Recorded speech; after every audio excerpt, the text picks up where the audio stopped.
Hello, नमस्कार दोस्तों। तो चलिए आज बात कर लेते हैं टू डू लिस्ट पर जो एसबीआई क्लर्क मेंस की है। और मैं इसमें बताऊंगा कि कैसे मैं 5 से 6 मार्क्स मिस कर गया हूँ वेटिंग लिस्ट के बाद, और आप लोग वो गलतियाँ ना दोहराओ। ठीक है, तो मैं 30 डेज़ की आप लोग को टू डू लिस्ट दूंगा और इसमें आप लोग ध्यान दीजिएगा। ठीक है, एक एक पॉइंट जो भी मैं बताऊं आपसे गलती ना हो। ठीक है, जो मुझसे गलतियां हो गई हैं। तो चलिए शुरू करते हैं। इंपॉर्टेंट पॉइंट्स देख लेते हैं पहले क्या क्या है। ठीक है, उसके बाद मैं आप लोग को बता दूंगा। तो सबसे पहले देखिए, डोंट रिलाई सोलिली ऑन जीए। अगर आप ये सोच रहे हो कि आप ये एसबीआई क्लर्क मेंस का एग्ज़ाम केवल जीए पढ़ के निकाल लोगे, तो ये आपका नहीं निकलेगा। देखिए मैंने लिख भी रखा, otherwise you will be fail definitely. 100% आप फेल हो जाओगे अगर आप केवल जीए की बेसिस पे आप जा रहे हो देने कि जीए पढ़ लेता हूँ, 40 नंबर ले आऊँगा, 35 नंबर ले आऊँगा, उधर थोड़े बहुत आ जाएंगे। नहीं होगा भाई, नहीं होगा। समझ रहे हैं, आप जीए का लेवल अलग आता है, और अगर आ भी जाएंगे तो सबके आएंगे। समझ रहे हैं, क्योंकि सभी पढ़ लेते हैं। तो आप ये मत सोचेगा कि जीए से निकलेगा। तो अब देख लेते हैं आगे क्या है।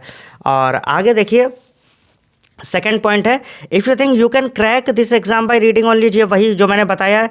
तो आप छोड़ सकते हो ये वीडियो। ठीक है, ये वीडियो आपके लिए है ही नहीं, क्योंकि ये वीडियो उन लोगों के लिए है जो अदर सब्जेक्ट पे भी थोड़ा ध्यान दे देते हैं। देखिए मैं क्वांट की चॉइस दूंगा, समझ रहे, क्वांट में ज़्यादातर लोग वीक होते हैं, तो मैंने क्वांट को ध्यान में रख के ये वीडियो बनाया है। लेकिन आप पूरा वीडियो सुनिए। अगर आपको जीए लग रहा है जीएस निकालेंगे तो आप जा सकते हो। ठीक है, लेकिन मेरा जो है ये अलग तरह का वीडियो है, तो इसमें देख लेते हैं। और अगर आप अपनी लिमिट्स पुश कर सकते हो 30 डेज़ के लिए, ठीक है, तो आप वीडियो में बने रहिए। 5 से 10 मिनट ध्यान से सुनिएगा और जो जो मैं बताता जाऊँ, ठीक है, और आपका 100% एग्ज़ाम निकल जाएगा। तो चलिए देखते हैं थर्ड पॉइंट क्या है। थर्ड पॉइंट देख लेते हैं अपने लोग। और इसमें देखिए मेरे मार्क्स जो थे वो 61.25 थे, और जो कट ऑफ था वो 70 से ऊपर गया था। तो इतना तो मुझे आइडिया है कि अगर आप 80 से ऊपर ले आते हो, समझ में आ रहा है, अगर आपके 85 मार्क्स आते हैं तो आप किसी भी कैटेगरी में हो, आपका 100% जनरल में भी आपका जो है निकल जाएगा। और जनरल वालों के लिए तो मैं खास तौर से कहूँ कि आप तो 85 के आसपास तो रखिए टारगेट। ठीक है, 85 से ऊपर जिस तरह से अब टफ भी आने लगा तो 85 तो रख ही सकते हैं। ठीक, और ये मत सोचिएगा कि 80 से कम। अगर 80 से कम सोच रहे तो फिर रियल एग्जाम में आपके नंबर कम ही आने वाले हैं। तो आप ये टारगेट रखिए कि 80 मार्क्स से अबव कैसे लाने हैं, 80 से 85 के बीच में। तो चलिए चलते हैं नेक्स्ट पॉइंट पे, और नेक्स्ट पॉइंट देख लेते हैं अपने लोग। इसमें देखिए मार्क्स डिस्ट्रीब्यूशन जो है वो किस तरह से मैंने कर रखे हैं जीए के लिए, रीजनिंग के लिए, इंग्लिश के लिए और क्वांट के लिए।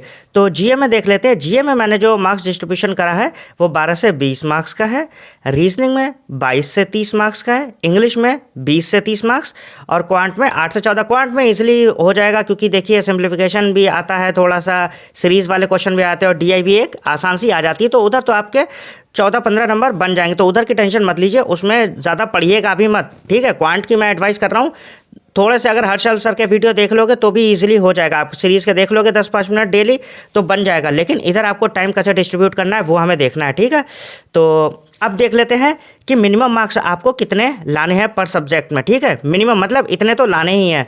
देखिए जीए में 16, और नंबर ऐसे ही आएंगे आपके जीए में। अगर आप ये जीए में सोच के जा रहे हो ना कि आपके 30 नंबर आएंगे, 35 नंबर आ जाएंगे, तो आप गलत फहमी।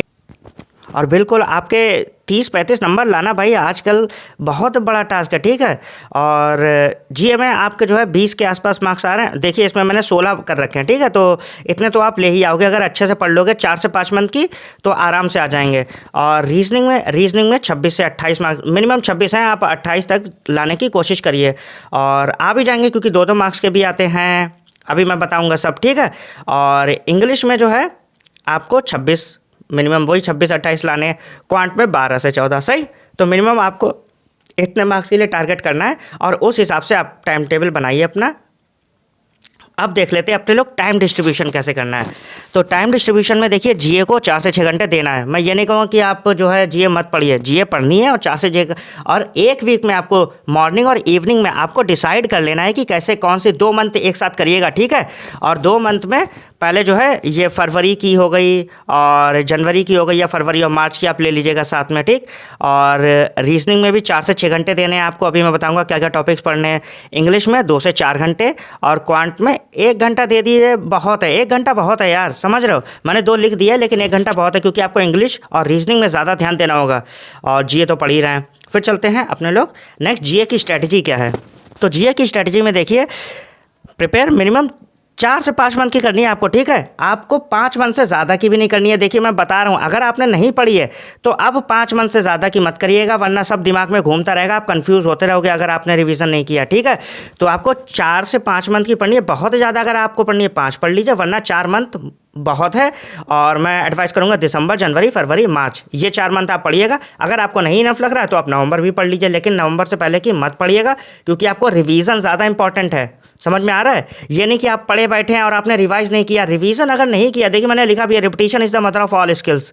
अगर आप रिपीटिशन नहीं कर रहे हो, आप बार बार रिवाइज नहीं कर रहे हो, तो कोई फ़ायदा नहीं है। आप 10 मंथ की पढ़ लीजिए, आपको याद ही नहीं है, कंफ्यूज होते रहेंगे। वहाँ पर MOUs होती हैं, अमाउंट एलोकेट किया जाता है, वो कंफ्यूज होंगे कि किस बैंक ने किसे दिया है, वो हो ही नहीं पाएगा, आपका कंफ्यूज होते रहेंगे।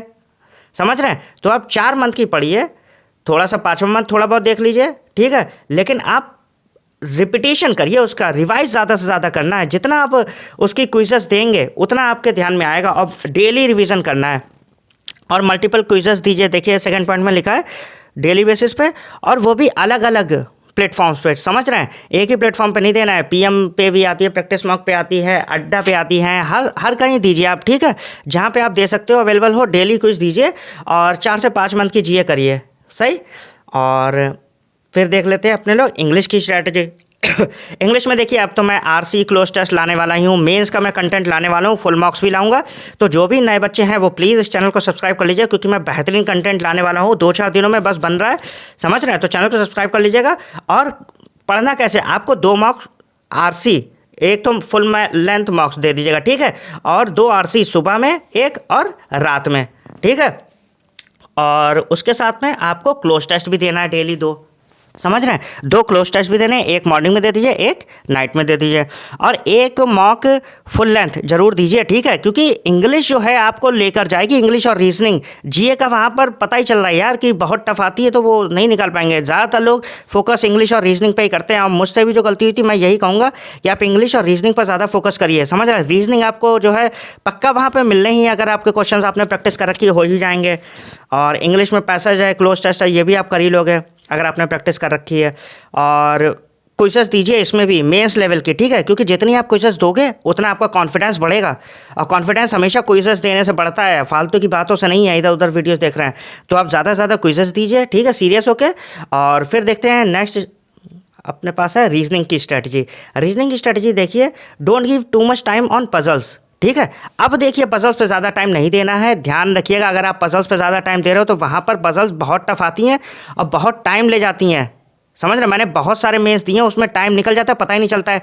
तो आप पहले से अपने ध्यान में रखो कि एक एक नंबर वाले जितने भी आपके क्वेश्चंस हैं वो लगाने हैं। डेटा सफिशिएंसी से रिलेटेड है, डायरेक्शन सेंस है, कंपैरिजन है, अल्फ़ाबेटिकल है, मेंस की इनइक्वालिटी भी आती है।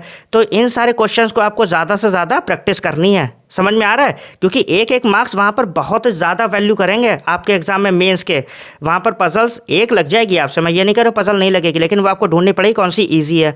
समझ रहे हैं? तो उसमें टाइम लगता है। तब तक आप ये एक एक नंबर वाले की प्रैक्टिस करिएगा और सेट सॉल्व करिए। इनपुट आउटपुट के, मेंस की कोडिंग है, इनइक्वालिटी है, इनके सबके आप सेट सॉल्व करिए 2-2 मॉर्निंग और इवनिंग के हिसाब से। समझ रहे हैं? इनपुट आउटपुट और मेंस की जो कोडिंग आती है मेंस लेवल की, चाइनीज़ वाली, वो जरूर करके चाहिए, क्योंकि ये क्वेश्चंस लग जाते हैं हम लोगों से वहाँ पे। पजल्स बहुत टफ पड़ जाती है, और कुछ नए क्वेश्चंस होंगे वो जरूर सॉल्व कर लीजिएगा। और फिर देखते हैं अपने लोग क्वांट की स्ट्रेटजी। हाँ, क्वांट देख लीजिए। क्वांट में देखिए मैं एडवाइस करूँगा कि क्वांट में भैया आप जो है टाइम ज़्यादा मत ख़राब करिएगा। आप GA और इंग्लिश रीजनिंग पर ही अपना करिए, ठीक है, पूरा फोकस। इसमें बस ये है कि दोनों डेली जो है आप 2-4 सीरीज़ के क्वेश्चन लगा लीजिए, हर्षल सर या आशीष सर के वीडियो से ज़्यादा आप टाइम मत लगाइएगा। मैं बस यही कहूँगा कि आप जो है इंग्लिश रीजनिंग और GA पर फोकस करिए। और इंग्लिश का तो मैंने आपको बता ही दिया है कि मैं लेकर आ रहा हूँ बहुत सारे, अभी फुल लेंथ मॉक्स भी लाऊंगा मेंस लेवल के, और छोटी छोटी एक्सरसाइजेस भी जितनी होंगी सारी मैं लेकर आऊँगा। तो अगर आप नए हो तो चैनल को सब्सक्राइब कर लीजिएगा, और मिलते हैं नेक्स्ट वीडियो में। Thank you.